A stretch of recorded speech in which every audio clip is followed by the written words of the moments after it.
नमस्कार। डॉक्टर उषा दे द्वारा लिखित बहुत ही खूबसूरत कहानी डॉक्टर भूपेंद्र कौर की आवाज में चलिए सुनते हैं। कहानी का नाम है छलिया। शोभा की बड़ी बेटी निधि सुंदर, सुघड़ और गृह कार्य में दक्ष थी। बीए करते ही उसने टेलीफोन ऑपरेटर की नौकरी कर ली थी। चाहती तो एमए या बीएड कर सकती थी, पर बचपन से ही उसे स्वावलंबी होने का जुनून सा था। स्वयं जब छठी क्लास में पढ़ रही थी तो दूसरी और तीसरी क्लास के लड़के लड़कियों की ट्यूशन करती। स्कूल से आते ही खाना खाकर अपना होमवर्क निपटा लेती। यदि दूसरे दिन कोई टेस्ट देना होता तो उसका संक्षिप्त सार लिखकर सामने रख लेती। बच्चे लिखित काम में व्यस्त होते तो वह अपने पुर्जे पर ध्यान लगा लेती। 4-4 बच्चों के 2 ग्रुप पढ़ने के लिए आते थे। निधि के सीनियर सेकेंडरी में 85% अंक आए थे। पूर्ववत पद्धति पर चलते हुए उसने ग्रेजुएशन भी प्रथम श्रेणी में कर ली थी। पापा दुर्गेश डिफेंस मिनिस्ट्री में असिस्टेंट थे। उन्होंने कुछ जमा पूंजी, भविष्य निधि एवं थोड़ा बहुत कर्ज लेकर 150 गज में पंजाबी बाग में 1 मंजिल मकान बनवा लिया था। पापा और मम्मी दोनों निधि की मेहनत, लगन और फुर्तीलेपन के बहुत प्रशंसक थे। निधि से 2 साल छोटी बहन कनिका भी प्रारंभ से ही पढ़ने में अच्छी थी। बीए बीएड कर सरकारी स्कूल में उसने नौकरी पा ली थी। स्कूल मॉर्निंग शिफ्ट का था। स्कूल से आकर वो लंच कर सुस्ता लेती थी। 5 बजे से 5-5 बच्चों के 3 ग्रुप्स ट्यूशन पढ़ने आते थे। वे दोनों ट्यूशंस न भी करती तो कोई विशेष अंतर न पड़ता था, पर शुरू से ही खुद कमाने का भाव मन में अत्यधिक प्रबल था। समय के साथ साथ यह भी समझ आ गई थी कि भारतीय समाज में दहेज प्रथा का नागफन फैलाए हुए है। यही क्या कम है कि एक कमाने वाले के बलबूते पर वे ठीक ठीक घर में सब सुविधाओं सहित रह रही हैं, अच्छा खा पी पहन और पढ़ाई कर पाई हैं। दोनों ने मन ही मन फैसला कर रखा था कि दहेज की मांग वाली पार्टी से शादी ही नहीं कराएंगी। विवाह में बस उतना ही खर्च किया जाएगा जितना वे तब तक कमा पाएंगी, कारण लालची का पेट भरना असंभव होता है। सामने के घर में बेला आंटी रहती थी। उनका घर में आना जाना कभी कभार होता था। वह तो बार बार ये कहकर अपना अफसोस प्रकट कर देती थी, काश मेरे 2 बेटे होते तो मैं निधि और कनिका को बेहिचक अपनी बहुएं बना लेती। बाद में बात हंसी में टल जाती, कारण उनकी अपनी एकमात्र संतान बेटी अर्पिता थी, जो अभी 5वीं क्लास में पढ़ रही थी। शोभा को तो दोनों बेटियों के विवाह की चिंता ने घेर रखा था। कई रिश्तेदारों और परिचितों को कोई ठीक ठाक अच्छी पार्टी बताने की बात कह रखी थी, पर कहीं से भी सकारात्मक उत्तर न मिल पा रहा था। अंत में समाचार पत्र में निधि के लिए वैवाहिक विज्ञापन देने की बात सोच ली थी। बेला के बड़े मामा के पोते ओमी की नौकरी दिल्ली में एक बैंक में लग गई थी।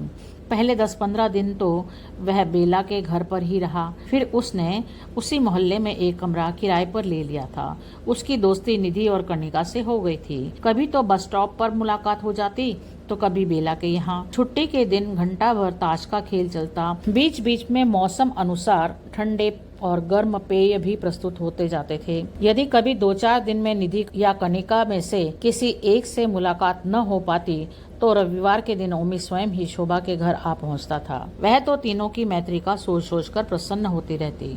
कई बार विचार आता कि काश मेरा भी एक बेटा होता। लड़के की बात ही निराली है। लड़कियां आज नहीं तो कल अपने अपने घर चली जाएंगी। खैर छोड़ो इन बातों को। निधि की तो ड्यूटी बदलती रहती थी, पर कनिका उससे अधिकतर घर पर ही मिल जाती थी। इतवार के बच्चे ट्यूशन पढ़ने न आते थे। कुछ समय तो दुर्गेश अंकल के पास बैठता। बातचीत के अनंत विषय थे, समाज, संस्कृति, युवा पीढ़ी, घटते मानव मूल्य, नेता, राजनीति आदि आदि। स्वयं निधि सबके लिए चाय बना लाती। ओमी सिर्फ चाय की ही नहीं, वरना साथ परोसे गए पकोड़े, पोहे या फिर गाजर के हलवे की तारीफ करने में पीछे न हटता। शोभा भी ऐसे समय में वहां उपस्थित होती। ओमी की बात करने का लहजा ही कुछ ऐसा होता था कि सामने वाला सम्मोहित हो जाता था। थोड़ी देर बाद शोभा घर गृहस्थी के काम में और दुर्गेश बाजार जाने या फिर किसी अन्य काम को निपटाने के लिए चल देते। कनिका और ओमी का सामीप्य अपना काम और क्षेत्र दिनों दिन विस्तार को प्राप्त करने लगा। दोनों के दिलो दिमाग में हलचल होनी स्वाभाविक थी। इतना ही नहीं, ओमी कनिका को चुपचाप शोभा एवं निधि से चोरी 2-3 बार करोल बाग, कनॉट प्लेस, प्रगति मैदान आदि स्थानों पर घुमाने भी ले गया था। ऐसे मौके पर दोनों हाफ डे लीव ले लेते थे। हंसी मजाक तो शोभा के सामने भी चलता रहता था। कई बार ऐसा हुआ कि शाम को आते हुए चंदू हलवाई की दुकान से सबके लिए समोसे और गुलाब जामुन ले आता था। अनुनय विनय करते हुए शोभा से कहता, आंटी आज आपके हाथ की चाय पीने का मन हो रहा है, अदरक और इलायची डालना ना भूलना, मजा आ जाएगा। शोभा खुशी खुशी रसोई में जाकर चाय बनाने लग जाती। दूसरे कमरे में कनिका बच्चों को पढ़ाने या फिर स्कूल से मिले होमवर्क करवाने में अनजाने ही शीघ्रता करने लगती। इधर ओमी निधि के प्रति अपने प्यार का इजहार का एक भी मौका हाथ से न जाने देता था। किस दिन निधि शाम को घर पर रहेगी, इस बात का पता वो पहले से ही निधि की बातों बातों से लगा लेता था। अतः योजनाबद्ध रूप से एक गुलाब जामुन फालतू लाता था, इधर उधर नजर बचाकर निधि के मुंह में ठूस देता था। वह हंसी मिश्रित नाराजगी से फुसफुसा उठी, ओमी कुछ तो शर्म करो, ये क्या बदतमीजी लगा रखी है, कोई देख लेगा। मैं क्या ना समझ हूँ? ओमी मुस्कुराते हुए एवं उसके गाल पर हल्का सा दायां हाथ जमाते हुए कह देता। शोभा ट्रे में सबके लिए चाय बना लाती और साथ ही समोसों और गुलाब जामुन के लिए खाली प्लेटें। कनिका को वो घंटा पौन घंटा बड़ा खिंच गया लगता था। भागकर वो शरीक होने को तिलमिला उठती, पर वैसा करना उचित एवं संभव नहीं था। अपने मन को धैर्य रख कर कर वह समझाती। बच्चों के जाते ही वह एक साथ उस कमरे में लगभग भागते हुए प्रवेश करती। प्लेटों में रखी हुई खाने की ठंडी चीजें उसे मुंह चिढ़ाती हुई लगती। शोभा जल्दी ही उसके लिए गर्मा गर्म चाय बनाने के लिए चल देती। विडंबना तो ये थी कि ओमी घर जाने के लिए उठ खड़ा होता और अक्सर कह देता, भाई कनिका, तुम्हें तो ट्यूशन से फुर्सत ही कहाँ है। उसके मन में एक दो बार ये विचार आया भी था कि ट्यूशन बंद कर दूं, पर अपने भावों को परिवारजनों के सामने रखना थोड़ा कठिन लगता था। ओमी के बैंक से निधि का टेलीफोन एक्सचेंज 2-2.5 किलोमीटर की दूरी पर था। 2-3 बार तो निधि की ड्यूटी खत्म होते ही ओमी वहां गेट पर इंतजार करते हुए मिला। ऐसी स्थिति में एक साथ कह उठता, क्या बोरियत भरी जिंदगी जी रही हो, न कहीं जाना न आना। भाई जीवन तो मौज मस्ती के लिए होता है। बोलो तुम्हारा ऑफ डे कब है? हम दोनों सूरजकुंड मेले घूमने चलेंगे, शॉपिंग भी करेंगे। कहो कैसा आइडिया लगा? मम्मी जी इस प्रस्ताव को स्वीकार नहीं करेंगी। दूसरे, कनिका को पता चला तो वह साथ चलने के लिए जिद जरूर करेगी। भाई मैं इन झमेलों में नहीं पड़ना चाहती।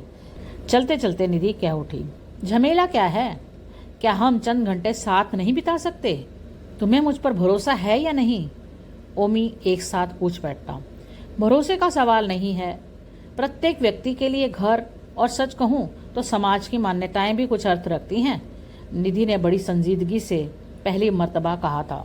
अरे समाज की आवाज सुनोगी तो जी भी ना पाओगी। समाज तथा उसके तथाकथित ठेकेदार बने लोग किन किन बुराइयों में फंसे हैं, यदि गिनाने बैठ जाऊंगा तो पूनम की चांदनी रात भी अमावस्या में बदल जाएगी। आदमी को अपने लिए जीना सीखना चाहिए। ओमी की आवाज में तीखापन स्पष्ट झलक रहा था। निधि ने जीवन में पहली बार अपने अंदर एक अंतर महसूस किया, आत्मसम्मान का। हाँ ओमी, ये बात तो है। हर पल हम समाज के भय से अपने आप को असहाय महसूस करते हैं। निधि पूछ बैठी। ओमी को अपनी लच्छेदार बातों का स्पष्ट प्रभाव दिखाई दे रहा था। अतः अपनी बात को आगे बढ़ाते हुए उसी लहजे में कहा, यह तो प्रकृति का नियम है। हम जिससे डरते हैं उसका भय मन में हर पल घर कर जाता है। यदि हम भय को त्याग देंगे तो हम में आत्मशक्ति आ सकती है। निधि ने सूरजकुंड घूमने के प्रोग्राम के लिए हामी भर दी थी। घर में इस विषय पर एक शब्द भी नहीं कहा था। ऑफिस के समय घर से निकली और उधर ओमी भी छुट्टी लेकर बस स्टॉप पर आ पहुंचा था। सूरजकुंड पर हथकरघे, हस्तशिल्प आदि का मेला लगा हुआ था। भीड़ देखते ही बनती थी। ज्यादा लोग घूमने और चीजें खरीदने आए हुए थे। ओमी ने निधि से भी कुछ मनपसंद गिफ्ट खरीदने को कहा। वह टाल गई। कारण तो वो जानती थी कि घर में गिफ्ट देखकर 10 तरह के प्रश्न उठाए जाएंगे। सच में अभी उसमें इतना आत्मविश्वास और निर्भीकता न आ पाई थी। हाँ, चाट पकौड़ी खा ली थी, 1-2 तरह के झूले भी झूल लिए थे। एकांत ढूंढ झाड़ियों के पीछे बैठ 2 घंटे बातचीत भी करते रहे। विषय तो अनेक थे, पर ओमी का हाथ कभी कंधे पर आ लगता तो कभी पीठ पर। निधि मन ही मन घबराहट महसूस करने लगी। क्या मुझसे कोई खतरा लग रहा है? अकस्मात ओमी पूछ बैठा। काफ़ी देर हो गई, चलो चलें, घर पहुंचने में भी टाइम लग जाएगा। धत तेरे की, तुम लड़कियां छुई मुई सी होती हो। अरे प्यार में छू लिया तो क्या पाप किया? दो दोस्त भी तो साधारणतः ऐसे हाथ रखते ही हैं। भाई निधि, मैं तो तुम्हें यहाँ लाकर खुश देखना चाहता था, पर तुम तो गंभीर मुद्रा बनाए बैठी रही। मुझे इतनी गंभीरता रास नहीं आती। निधि के मन में पहले तो आया कि कह दे, जाओ जाओ, किसी नादान, नासमझ या फिर चुलबुली लड़की को ढूंढ ला, तुम्हारे मन की इच्छा पूरी हो जाएगी। पर कुछ सोचकर चुप रह गई। उठकर बस स्टॉप की ओर चल दी। ओमी भी 2 कदम पीछे चला आ रहा था। जिस रोमांटिक स्थिति की कामना कर इतनी दूर आया था वो पूरी न हो पाई थी। कुछ कुछ उदासी का भाव चेहरे पर आ गया था। जल्दी जल्दी कदम बढ़ा निधि के पास पहुंच गया और बोला, सॉरी, मैं न जानता था कि तुम्हें प्रेम भरी बातें पसंद नहीं। मोहल्ले में 15 मिनट के अंतर पर दोनों ने प्रवेश किया। निधि और ओमी अपने अपने घर चले गए। निधि आज की घटनाओं की कड़ियों में जकड़ी हुई कपड़े बदलने के लिए अपने कमरे में चली गई। बहुत कोशिश कर उसने अपने मन को ओमी पुराण से हटा लिया। शनिवार को हाफ डे होता था। ओमी दोपहर का भोजन शोभा के यहाँ ही करने लगा। आते हुए कभी 1 किलो सेब लाता तो कभी 1 दर्जन संतरे। शोभा बार बार ऐसा करने के लिए मना करती। वह बड़ी ही मासूमियत से पूछता, आंटी, आप मुझे पराया समझती हैं ना? नहीं नहीं, ऐसी बात नहीं है, तुम हमारे लिए खर्च करो, ये कुछ अच्छा नहीं लगता। वाह, मैं तो आपके यहाँ खाना भी खा लेता हूँ, आते जाते चाय कॉफ़ी की फरमाइश भी करता रहता हूँ, तो क्या वो ठीक है? श्यामा उसके तर्कों के आगे हार मानती हुई बोली, बाबा माफ़ करो, जो दिल को अच्छा लगे वही करो। कनिका स्कूल से आ गई थी। ओमी को देख कुछ प्रसन्नता की लहर उसने मन ही मन महसूस की। कपड़े बदल और फ्रेश हो वहां डाइनिंग टेबल पर आ बैठी थी। शोभा ने ही दोनों के लिए खाना परोसा था। ओमी बार बार कह उठता, आंटी प्लीज़ आप भी आ जाओ ना, सभी एक साथ खाएंगे। शोभा ने प्यार से कहा, तुम खाओ, मैं गर्मा गर्म फुलके बनाकर लाती रहूंगी। कोई बात नहीं, मैं बाद में खा लूंगी। मौका पाते ही ओमी कभी अपनी प्लेट का एक कौर उसके मुंह में जबरदस्ती डाल देता, नहीं तो उसकी प्लेट से चावल दाल अपने चम्मच में ले लेता। कनिका ने 1-2 बार ऐसी हरकत को अनुचित कहा। वो धीरे से बोला, प्यार में सब कुछ वाजिब होता है। निधि को पूरा पूरा यकीन हो चला था कि ओमी वास्तव में उससे अत्यधिक प्यार करता है। इसी एक विचार के रहते वो अधिकतर ओमी की पसंद का ध्यान रखते हुए फल, मिठाई, सब्जी आदि का प्रबंध करती थी। शोभा तो रात दिन दोनों की सुंदर जोड़ी का ध्यान कर निहाल होती रहती थी। 15 अगस्त का सुहावना दिन था। सुबह सुबह हल्की सी बारिश हो गई थी। आज पूरा परिवार नाश्ता करते हुए प्रधानमंत्री का लाल किले से प्रसारित होने वाले भाषण को सुनने का मूड बनाए हुए था। आलू, पालक और ब्रेड पकौड़ों के साथ टोमेटो सॉस और पुदीने की चटनी भी थी। खाते खाते शोभा ने कहा, निधि, यदि ओमी के मम्मी पापा तुम्हारे रिश्ते के लिए मान जाए तो कितना अच्छा रहेगा। देखा भाला लड़का है, उसकी आंखों में तुम्हारे प्रति प्यार झिलमिलाता है। मैं उसे अपने पेरेंट्स से बात करने के लिए कहूँ या फिर बेला के माध्यम से बात चलाएं? निधि के कुछ कहने से पहले ही कणिका एक साथ बोल उठी, मम्मी जी, ओमी तो मुझे प्यार करता है, आप निधि के लिए कोई और लड़का तलाश लें, मैं तो ओमी से ही शादी करूंगी। शोभा के हाथों के तोते उड़ गए। आंखें विस्फारित कर दुर्गेश से कह उठी, देखो जी, मैं कहे देती हूँ कि कनिका अपनी सीमा तोड़ रही है। घर समाज का कुछ ध्यान भी है इसे। इसकी हिम्मत इतनी बढ़ गई है। तुम चुप क्यों बैठे हो? कुछ समझाते क्यों नहीं? इसे बताओ कि पहले निधि की शादी होगी, फिर इसकी भी सोच लेंगे। दुर्गेश ने शोभा की बातों की हामी भरते हुए कहा, बेटी कनिका, ठीक है, ओमी शालीनतावश तुम्हारे साथ बहुत अच्छी तरह से पेश आता होगा। वो जानता तो है कि निधि बड़ी है और उसकी ही शादी करने के पहले हम सोचेंगे। निधि सिर झुकाए बैठी थी। कनिका ने तेज तर्रार शब्दों में कहा, प्रेम में छोटे बड़े का सवाल कहाँ आता है? चलो इसका फैसला भी ओमी पर ही क्यों ना छोड़ दें। जिसे वो दिलो जान से चाहता होगा उसी से शादी होगी उसकी। शोभा को ये तर्क उचित न लग रहा था। भला ओमी बेला को इस घर में उठने वाले विवाद को क्यों कर नहीं बताएगा? मोहल्ले भर में लड़कियों की फजीते हो जाएंगे। आगे विवाह की समस्या और जटिल हो जाएगी।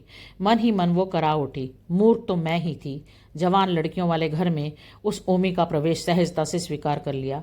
कहीं न कहीं मेरे मन में भी ये सुप्त इच्छा काम कर रही थी, निधि और ओमी का परस्पर लगाव बढ़े। मैं तो उन दोनों की सुंदर जोड़ी का सोच सोच कर निहाल होती रही, पर ओमी के कनिका के प्रति आंखों के भावों को पढ़ने की कभी सोचा ही नहीं। हाय, ये कैसा विवाद उठ खड़ा हुआ है। सांप छछुंदर की सी स्थिति हो गई है। दो बहनों में ओमी का अस्तित्व दरार बन गया। कनिका का स्वार्थीपन भी हद का सा हो गया। नहीं नहीं, वह भी तो शादी लायक उम्र की है। यदि वो सचमुच ओमी को प्यार करती है तो निधि का उससे विवाह कर देने पर अपने मनोभावों को बदल पाएगी, ये कहना कठिन है। शोभा के मन में ऊहापोह जारी था। दुर्गेश इस बखेड़े को सिरदर्द समझ और बिना अपना मंतव्य दिए उठकर बेडरूम की ओर चल दिया। दोनों बहनों ने बिना किसी हिचकिचाहट के ओमी के साथ अपने अपने प्रेम प्रसंग सुना डाले। निधि इस तथ्य पर तूल दे रही थी कि ओमी उससे प्यार के कारण कई जगह घुमाने ले गया, कितनी कीमती लिपस्टिक लेकर दी। कनिका अपने ब्रा के कंधे के स्ट्रैप दिखाते हुए कहा, देख तो, ये मुझे 450 की लेकर दी है ओमी ने। शोभा तो माथा पकड़कर बैठ गई। दोनों को भरपूर कोसते हुए अपने को ही लानत देने लगी। अरे मैं ही अंधी बहरी थी जो तुम लोगों की हरकतों को न जान पाई। निगोड़े ने मेरी लड़कियों को अपने प्रेम जाल में बागी बना दिया। अब आए तो मैं पूछूंगी, क्यों ओमी, दो दो विवाह करने के इरादे हैं? भाई कह तो, दोनों के ही तेरे साथ फेरे करवा दूं। मेरा ही क्या है, दोनों लड़कियों का भी कल्याण हो जाएगा। निधि ने हाथ जोड़ते हुए कहा, मम्मी जी, आप ऐसी बात हरगिज न करेंगी। हमें सतर्क होकर ओमी के भावों को समझना होगा, तभी आगे बात की जाए। कनिका ने तुनक कर कहा, क्यों? जब उसके भाव मेरे प्रति सुस्पष्ट हैं तो फिर परीक्षा कैसी? मैं तुम्हें इसका मौका ही न दूंगी। सभी उठकर अपने अपने बेड पर जा लेटे। स्वतंत्र देश के प्रधानमंत्री ने क्या कहा, इसकी सुध किसे थी?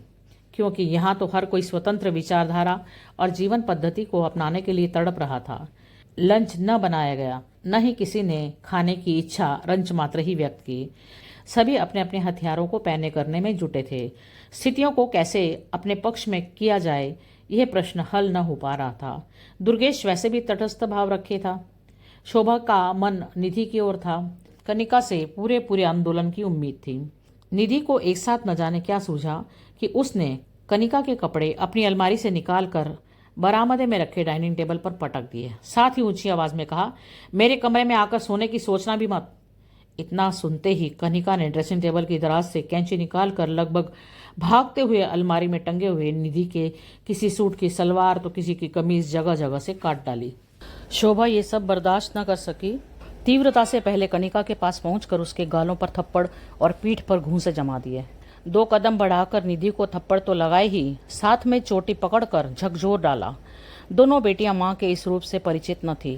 दिनों दिन स्थिति यहां तक खराब हो गई कि दोनों बहनें कभी भी एक दूसरे के सामने न पड़ती थी। एक खाना खाकर उठती थी, तब दूसरी आकर बैठती थी और जो जो ठीक लगता खाती तथा बाकी प्लेट में जूठा छोड़कर अपने बेडरूम में औंधे मुंह जा लेटती। ऑफिस जाने के समय तैयार हो निधि बिना किसी से बोले चल देती। यही हाल कणिका का था। ओमी रूपी सुनामी लहर ने जान माल का मानो सत्यानाश कर दिया। बहनों का संबंध पल पल कटु से कटुतर होता जा रहा था। इधर शोभा का चेहरा मुर्दानगी की छाप लिए हुए विवर्ण हो गया था। दुर्गेश गंभीरता को समझ तो गया था, पर लावा को छूना तो क्या, देखना भी न चाहता था। ओमी इतने दिनों में एक बार भी नहीं आया। इसका विचार किसने करना था? मुख्य द्वार पात्रों के केवल आने जाने के समय आवाज, और वो भी दर्द भरी करता हुआ मौन हो जाता। ओमी गोटे किनारे के काम वाली साड़ी पहने, हाथों में लाल चूड़ा और सोने की चूड़ियां, मांग में लाल सिंदूर, माथे पे बड़ी सी बिंदी और गले में मंगलसूत्र एवं सोने का सेट पहने सुंदर सी बहू को लिए बैठक के दरवाजे के बाहर लगी कॉल बेल पर मुस्कुराता हुआ शोभा और दुर्गेश से शुभ आशीर्वाद लेने आ खड़ा हुआ। शोभा ने दरवाजा खोला था, चेहरा फक पड़ गया। दोनों ने भारतीय संस्कृति को बरकरार रखते हुए चरण स्पर्श किए। अरे ओमी, शादी भी करा कर आ गए? काट देना तो दूर, तुमने इस विषय पर बात भी न की थी। नहीं, बेला ने भी कुछ बताया, शोभा भावावेश में कह गई। आंटी, अर्चना मेरे साथ ही पढ़ती थी। मम्मी पापा को ये रिश्ता पसंद था। अर्चना भी बैंक में सर्विस करती है। इसकी दिल्ली में ट्रांसफ़र हो गई है। कहीं 2 कमरे का मकान देखकर शिफ्ट हो जाऊंगा। इस बात में कुछ दिन तो लग ही जाएंगे, तब तक इसी मोहल्ला में रहूंगा। सच बताऊं, बेला आंटी से संबंध दादाजी तक ही था, आगे परिवारजनों में आना जाना नहीं है। ओमी ने इतनी सहजता और मासूमियत से सारी बातें कही कि शोभा को खून का घूंट निगलना पड़ा। कहना तो चाहती थी, छलिया, दिलों से खिलवाड़ करने वाले मायावी, तूने तो मेरे घर को प्यार की अरणियों से भस्म कर दिया। अरे नीच, मेरी लड़कियों के जज्बातों से दिल लगी करता रहा। पर अर्चना की मौजूदगी और स्थितियों की नाजुकता को समझते हुए बस इतना ही कहा, जहाँ रहो खुश रहो। निधि और कनिका घर पर नहीं है? ओमी पूर्ववत स्वाभाविक सहजता से पूछ उठा। ठंडे दिलो दिमाग ने लंबी दीर्घ श्वास को दबा दिया और धीरे से शब्दों को चबाते हुए शोभा ने उत्तर दिया, बाहर गई हैं।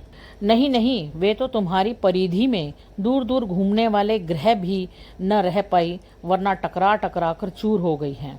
मन मूक क्रंदन कर उठा था। आज शोभा उन्हें गर्म या ठंडा कुछ न पूछ सकी। वे 10-12 मिनट बैठे रहे, फिर आएंगे कहकर ओमी उठा और अनुकरण करती हुई अर्चना मुख्य द्वार से बाहर कदम रख चुकी थी। यहाँ पर ये कहानी समाप्त होती है। उम्मीद करती हूँ आपको पसंद आई होगी। आपसे अनुरोध है कि चैनल को सब्सक्राइब कर लीजिए, अपने मित्रों के साथ शेयर कीजिए। बहुत बहुत धन्यवाद।